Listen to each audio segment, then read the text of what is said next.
Our next company will be LMK Group and Walker Kinman, the CEO. This presentation will be held in English. Hope that's okay.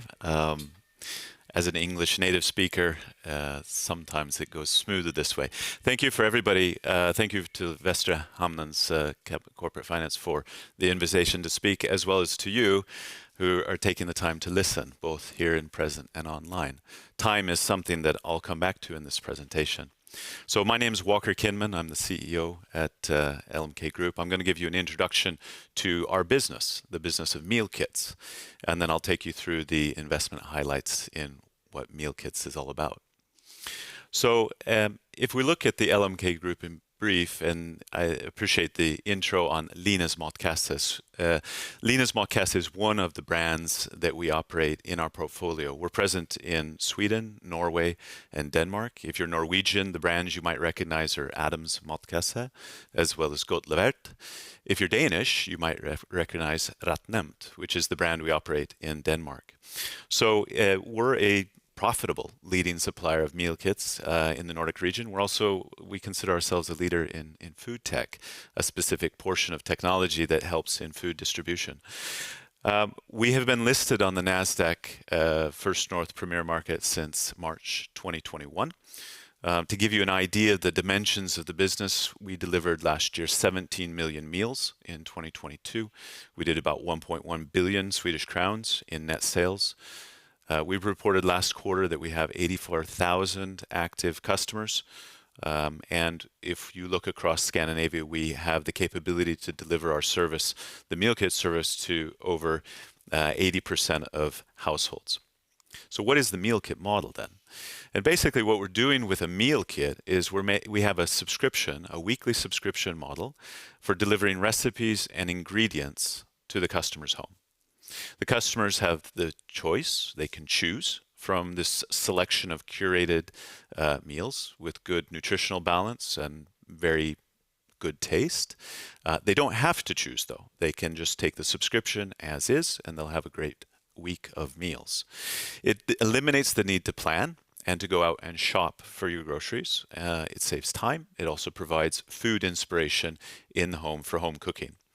And furthermore, it's a demand-driven model, which means that we have high visibility in terms of the orders, as well as the input items and the materials that we need to produce a great meal, low inventory, and very low food waste in this model. We use a lot of technology in what we do. We know meal kits very well, which means we've actually built a lot of our technology on the ERP side. We use today a fair degree of AI and are increasing the integration of AI techniques in both the operational and commercial elements of the business. So for instance, this means customer preferences that drive meal suggestions based on AI and machine learning models. We have churn prevention and prediction models focused on withholding and retaining customers. We do personalized recommendation, and this increases the upselling ability and the ability to add on to the average order value. We also have optimization of production configuration using algorithms, which shifts more into the operational phase, but allows us to both provide speed and quality and also the safety of our employees in the manufacturing environment. We do this with technology in our production facilities, our packing facilities, which is 100% customer unique. Every order is uniquely packed with upwards of 300 different types of ingredients that are used every single week. This enables us to do a very flexible production model in terms of what we can deliver and produce. And this is, as I mentioned, enabled by pick-to-light technologies that we've deployed ourselves in our production facilities. So that's a little bit about meal kits. If I talk about the investment highlights, I'm going to go through several points here today. First of all, we solve an everyday problem. There are mega trends out there that we will benefit from. Sustainability is a core of our business. We're scalable. We also have a proven and profitable economic model. We see personalization as a way that is leading to more growth. And then finally, it's a business which is throwing off a good cash conversion. So I'll talk about each of those. Let's start with just meal kits as solving an everyday problem. And it's a basic problem. We all have to eat. Most of us don't just need to eat, we also want to. And we want to do things like cook our own food. We want to have the ability to eat with our families. We want to be able to be inspired, enjoy a lot of different variety of food at home. We want the ability to know that what we're eating is good for us. We want to mind our budgets and spend wisely, but we also don't want to overconsume. And that is fine, but we also have some very basic constraints in our everyday lives. Coming back to time, there's limited time and inspiration to properly plan and shop for groceries and plan a week. We know that most people have limited knowledge about nutrition and also about how to cook well. And these are things that the meal kit model and what the LMK Group is doing with its different brands is providing this convenient and time-saving service on a subscription basis. It gives plenty of personalization and flexibility in terms of what you're eating, but it's also giving you a good cooking experience by guiding you through the process with simple instructions, providing you with nutritionally and well-balanced meals, but then also minimizing food waste in the process. There's other ways to get your meals, of course. If you want a restaurant meal delivered in 20 minutes, you can get that today. Nutrition, costs, probably not the greatest way to go. You can also go back to traditional retailers, and that's what most of us do quite a lot. It is time consuming. It requires effort and the things that I've mentioned. And then, of course, you have the planning side. We have the opportunity today to have online groceries delivered to the home, but it doesn't solve all of the elements, and you still have a lot of planning to do if you're taking care of those, or taking one of those services. So let's talk about the mega trends that are out there. I'm not going to spend time on the shift from offline to online. I think you're well aware of that. The other one, of course, is health and how awareness of eating affects our overall health. The new convenience, how do we balance these longer working hours, active lifestyles, putting time pressure, but also taking away from time that we want to spend with the people that are near and dear to us. We also have this call for sustainability, which everybody's probably hearing loud and clear right now.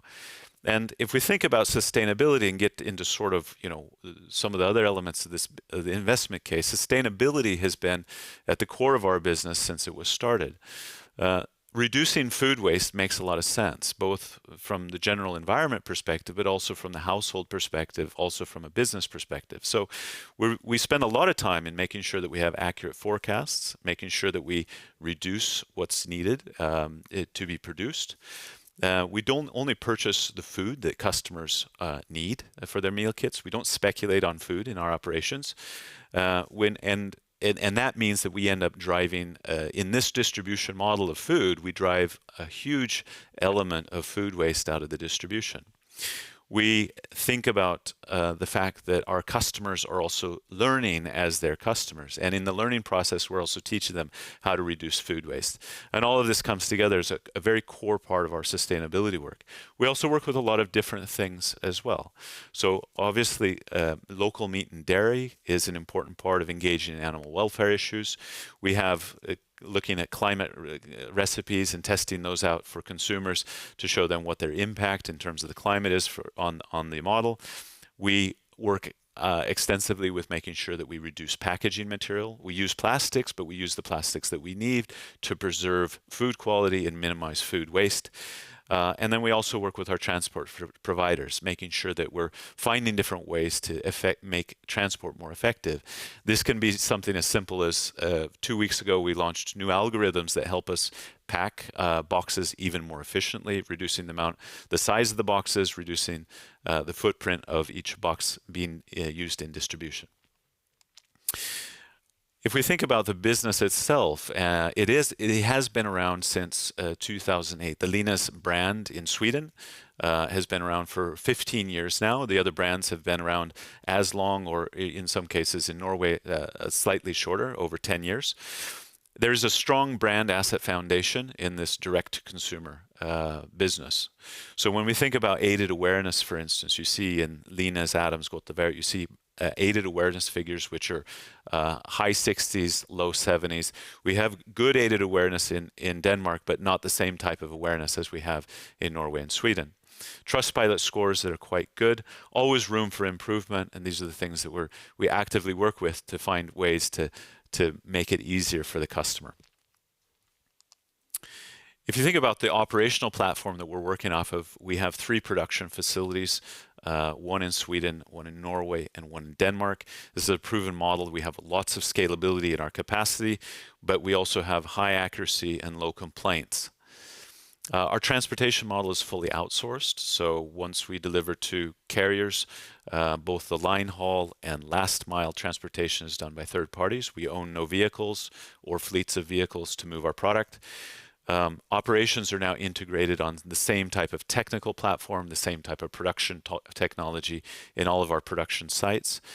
So we integrate our operations across the Nordic, and we organize the business on a Nordic basis, even though we drive 4 different brands. We've done all of the infrastructure ourselves in terms of the technical side, and we've done most of all of the deployment in our production centers ourselves. It's a very difficult model to replicate, and so we can think about on the procurement side, we have over 100 different suppliers that we work with, well-established relationships. We also, though, have we know that this business has very complex operational demands, and that requires a lot of know-how. It does create high barriers to entry, both for new players, but also for offline retailers that want to get into the meal kit business, have tried, and have been less successful with it. When you think about the economics in this business, you start with the customer base. So long customer relationships. We look at average customer relationships in excess of 2 years. The revenue that's generated in our business, 98% of the revenue last year actually came from multiple orders from customers. So it is a repeat subscription type of model. We have targets, and obviously things have been quite up and down because of the pandemic. So we've been going through a phase where we've seen quite a bit higher customer acquisition costs post-pandemic. That's starting to change around, but we have a clear target of 6 months in terms of customer payback periods.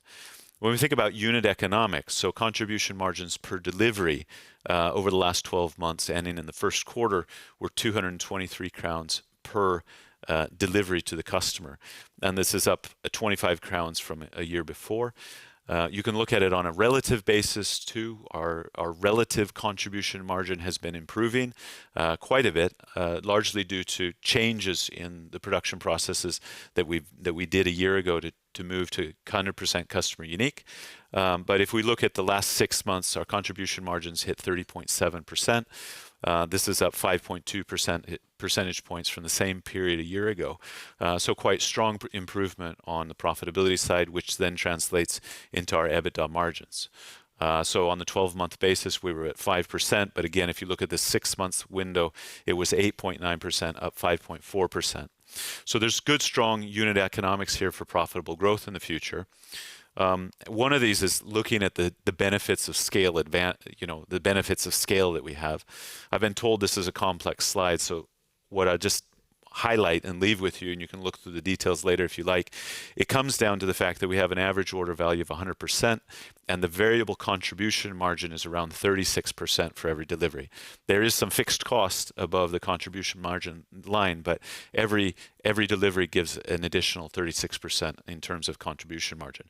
And that's split between both what we have in terms of food cost and packaging cost, which will run us about 45% of that, and then production and logistics, which is about 19% of that cost base. We've recently reset our financial targets, and if you know the company at all, and you've been watching the stock price over the last year, you understand that we've also been in a contraction phase post-pandemic. So it's been important to also say, what does that mean for our business realistically going forward, coming out of the pandemic? What do we need to focus on, and what do we need to do? First and foremost, in my world, we need to be profitable. In this time with very expensive capital requirements, profitability is the #1 target.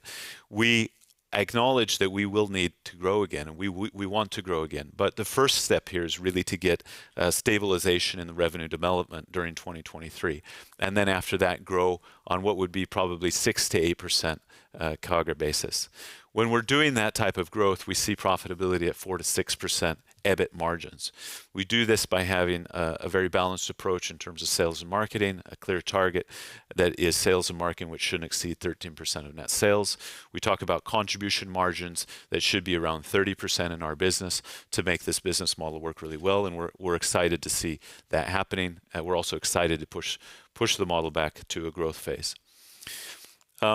When we think about growth, there's one major driver that we see as growth, and this is the transition from an older business model that was very fixed and rigid to this very flexible meal kit model. So when we think about flexibility and we think about the ways you can personalize, we're talking about the ability to select different meals. We're talking about having different types of service levels with delivery in terms of when it's most convenient for the customer to receive their orders, which days of the week are most interesting to receive your deliveries, as well as other types of products that we can push together with the meal kits. So we have finished the transition to 100% customer production at the beginning of last year. It has impacted us short term in terms of profitability, which we're very happy to see the recovery from. But we also see then this as being something that potentially fuels future growth. When we think about growth, we think about 3 different dimensions. I don't think this is new for any of you. Add customers, increase their purchase frequency, and increase their ticket values. It's a good recipe for growth. We see the ability to customize and personalize as being a big part of that. If we can give customers a very personal experience and we can win at that, then we're also going to win in terms of growing the customer base and taking market share from others. We also have this dinner table as a marketplace. We have access to tens of thousands of customers to take our deliveries, which also gives us the ability to present that to third parties and third-party brand out there as marketing platforms, as a way of accessing and providing additional value to brands as well as our customers. Lastly, I just want to talk about our cash conversion and why this is important. So we start with unit economics and margins, and as I mentioned, 223 crowns per delivery, an EBITDA that has been improving but was at 5% for the last 12 months in the first quarter. You combine that with a negative working capital. So this is a business which collects on credit card terms, cash in very fast at a point after the sale, but then has 30-day supplier terms, etc. So we actually work with a negative working capital model. It runs about 7% over the last 12 months. As a percent of net sales. You combine the operating cash aspect of this model, then the operating cash flow, with the fact that it's a very light CapEx model. It will not require CapEx to grow capacity substantially. Maintenance, we capitalize development expenses in our software development environment, but other than that, it's a very limited CapEx model. And this leads to then dividends. We issued dividends. We issued a dividend this year of 30 öre per share. We issued dividends last year, which were 1.75 krona per share. The cash flow conversion allows us to do a dividend, and we believe that will be the case in the future as well. We've established, together with the new financial targets, a dividend policy focusing on paying out 50% of the cash flow from operating activities, less the CapEx and lease amortization when we get into IFRS 16 issues. So a dividend policy in place because of the ability for the business to generate cash. So just to sum it up, first of all, we have something that solves a problem all of us see every day, and do it in a very special way. It's exposed to megatrends out there that will continue to drive this type of innovation in terms of food distribution and the way we eat meals. Sustainability very much at a core piece of the business. But also the fact that it's a scalable platform in established good business economics and good economic model. We see the personalization as something that will drive growth in the future, and we're geared for that. Even though we're going through a very turbulent phase post-pandemic with a very a very consumer impacted macro environment. But we, even in this type of environment, we're generating cash and generating good contribution margins. So in light of thanking you for your time, I'll also like to leave you with a gift. And this is a direct-to-consumer business. I'm sure you all eat.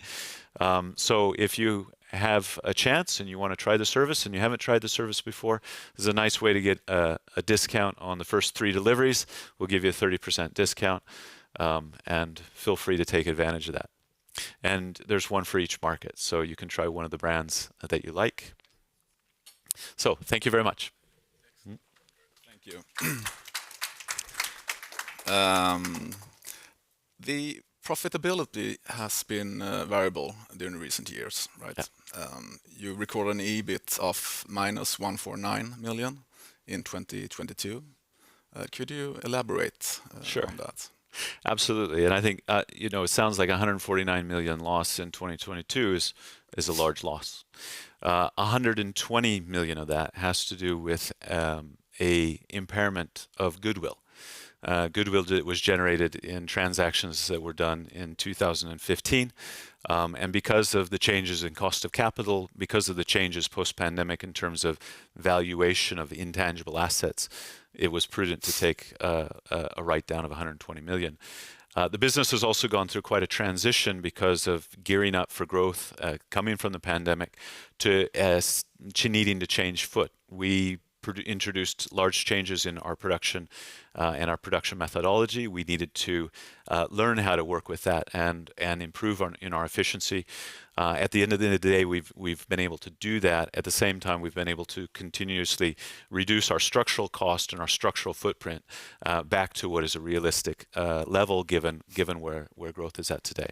So I think, yes, it definitely has been a turbulent time. We're very much focused on stabilizing the revenue at this point and capitalizing on profitability. All right, thank you. On the subject of stabilizing revenue, should we expect that you prioritize profitability before growth? I think the quick answer is yes. We've done that. I think that's that's out there. This is a market which is very difficult to attract consumers in right now because of a lot of different constraints that are coming from in a lot of different directions. Interest rates have gone up substantially. Inflation is hitting people. We have wars around the world that are creating a sense of disconfidence from the consumer side. So what we have seen is that if we can focus on the customers that we have to retain as many of those as we can, we do acquire new customers. But I think what's essential right now with the cost of capital the way it is, businesses that are just growing but are not profitable will find themselves in a very difficult situation when the money runs out. And we certainly don't want to find ourselves in that situation. Okay. Also, should we expect lower marketing expenses going forward? I think we see this as a relative spend. So I think it has to do with spending and not overspending. We see absolute numbers being lower, but I think as we talked about in the first quarter, even though the absolute spend was, I think, 15 million crowns less, we acquired more customers. And the reason we like to talk about that is because we have made it clear there's several must-win battles that we have in our business right now. The first of these is actually increasing our marketing excellence, which is driving more effective marketing. And so I think we've seen a good result of that in the first quarter. But you can still acquire customers even though you spend less money on marketing. Okay.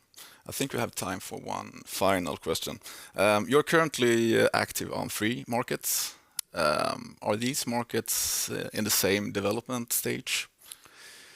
The markets do look somewhat different. I think when we look at it from a market maturity standpoint, or at least from a competitive standpoint, both the Swedish and the Danish market have had a lot more competition over the years in the meal kit space as well in the free pick grocery space. And free pick is an alternative to meal kits. I think when we look at the Norwegian market, it's a bit different. We have one large player in the free pick space, but not many other competitors there.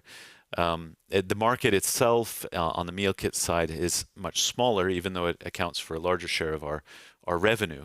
And that simply has to do, we think it has to do with lower penetration due to less competition in the market. We've essentially, up until about a year and a half ago, have been very dominant in the Norwegian market, which also meant that we didn't push the market for growth as much by ourselves. Okay, thank you.